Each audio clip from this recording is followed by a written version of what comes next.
वज़ीर आज़म के मामले खुसूसी बराए पेट्रोलियम नदीम बाबर मुसलसल कौम से और वज़ीर आज़म से गलत बयानी कर रहे हैं। एक और गलत बयानी कर दी है। पहले वज़ारत पेट्रोलियम ने देर से टेंडर करके अरबों रुपए का नुकसान कर दिया। फिर जनवरी के लिए टेंडर ही इतनी देर से खोला कि जनवरी के शुरू के 20 दिन के लिए इतनी ज़्यादा कीमतों पर भी सप्लायर नहीं मिला। फिर गैस के बहरान के खदशे की वजह से दोबारा इमरजेंसी टेंडर किया तो तारीख के बुलंद तरीन रेट्स मिले, यानी 44% तक का स्लोप मिला, जो आज तक किसी मुल्क को नहीं मिला। फिर नदीम बाबर साहब ने कह दिया कि हमारे पास तो कैपेसिटी ही 12 कार्गो की है, हमने 14 ऑर्डर करने ही नहीं थे, बेहतर कीमतों के लिए टेंडर कर दिया था।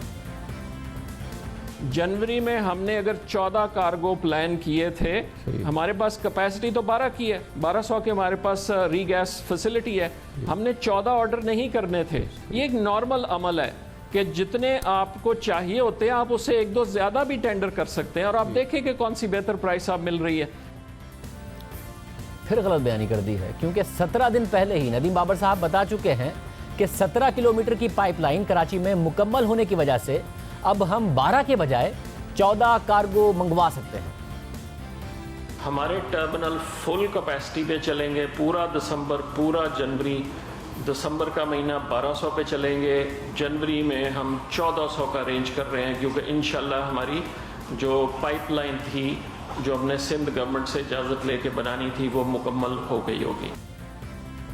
और जब ये 17 किलोमीटर की पाइपलाइन नहीं बनी थी तो सिंध हुकूमत को इल्ज़ाम देते रहे कि हम अपने टर्मिनल्स को 1200 से 1400 MMCFD पर ले जा सकते हैं, मगर सिंध हुकूमत इस पाइपलाइन की इजाज़त नहीं दे रही। हम करेंगे ये कि जो हमारे दोनों LNG के टर्मिनल्स हैं जो इस वक्त तकरीबन 1200 के करीब चल रहे हैं इस महीने, वो हम दिसंबर और जनवरी में उनको 1200 की बजाय 1300-1350 तक चला सकते हैं। लेकिन वो गैस मूव करने की हमारे पास इस वक्त कैपेसिटी नहीं है पाइपलाइन की वजह से। अगर सिंध गवर्नमेंट हमें ये राहदारी दे दे अगले चंद दिन में, तो इंशाल्लाह हम दिन रात काम करवा के दिसंबर के वस्त तक इस पोजीशन में आ जाएंगे कि ये जो शॉर्टेज सिंध में आ रही है, कराची में आ रही है, दिसंबर जनवरी में जो 400 तक चली जाएगी, उसको हम कदरे बेहतरी ला सकते हैं। फिर पाइपलाइन बन गई। फिर 30 नवंबर को कह दिया कि हम 14 कार्गो ऑर्डर करेंगे ताकि सिंध में फिर अब कोई कमी नहीं होगी। 14 कार्गो फिर ऑर्डर कर दिए। जनवरी के पहले 20 दिन के लिए 3 की बिड्स नहीं आई तो मीडिया पर इल्ज़ाम लगा दिया। फिर इमरजेंसी टेंडर कर दिया और बिड्स आ गई, मगर तारीख की बुलंद तरीन बिड्स आई तो अब कह रहे हैं कि हमने तो 14 कार्गो लेने ही नहीं थे, हमारी तो कैपेसिटी ही 12 कार्गो की है। वज़ीर आज़म नदीम बाबर साहब से पूछें कि अगर ज़रूरत ही नहीं थी तो पहले टेंडर में बिड ना आने के बाद इमरजेंसी टेंडर क्यों किया। दूसरा सवाल ये पूछें कि अगर कैपेसिटी ही 12 कार्गो की है तो 30 नवंबर को क्यों कहा कि अब 17 किलोमीटर की पाइपलाइन बनने की वजह से कराची की डिमांड 14 कार्गो मंगवा कर पूरी करेंगे। और वज़ीर आज़म तीसरा सवाल नदीम बाबर साहब से ये पूछें कि नदीम बाबर 1 साल से टर्मिनल पूरा इस्तेमाल ना करने की जिम्मेदारी सिंध हुकूमत पर डालते रहे कि 17 किलोमीटर की पाइपलाइन की इजाज़त नहीं मिल रही, अब पाइपलाइन तैयार है तो फिर पूरी टर्मिनल की कैपेसिटी क्यों इस्तेमाल नहीं की जा रही।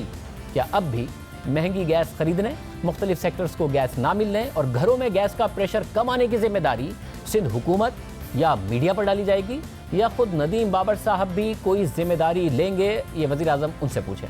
और आखिर में वज़ीर आज़म उनसे ये भी पूछें कि नदीम बाबर साहब बार बार पिछली हुकूमत पर जिम्मेदारी डालते हैं कि उन्होंने अपनी सियासत बचाने के लिए और पीपल्स पार्टी को मुतमईन रखने के लिए LNG को पेट्रोल का स्टेटस दिया।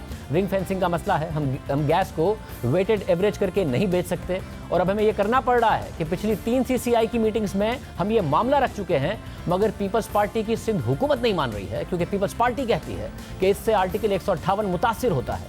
नदीम बाबर साहब का मजीद दावा है कि यह काम माजी में नून लीग की हुकूमत को कर लेना चाहिए था, मगर इसमें एक दिलचस्प बात यह है कि अभी नून लीग पर इल्ज़ाम लगा रहे हैं कि उन्हें पीपल्स पार्टी की बात नहीं माननी चाहिए थी, मगर देखिए उस वक्त तो खुद इमरान खान पीपल्स पार्टी से मुत्तफिक होकर नून लीग पर तनकीद करते थे।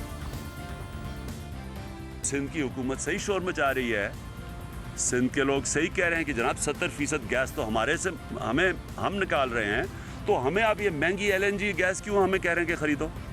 वो ठीक शोर मचा रहे हैं। पख्तूनख्वा के लोग शोर मचा रहे हैं, 30% गैस पख्तूनख्वा से निकल रही है, हम क्यों पख्तूनख्वा के लोग कह रहे हैं जनाब हमें क्यों ये LNG का इतना, जिसकी किसकी जेब में पैसा जा रहा है और कीमत अवाम महंगाई से अदा कर रही है।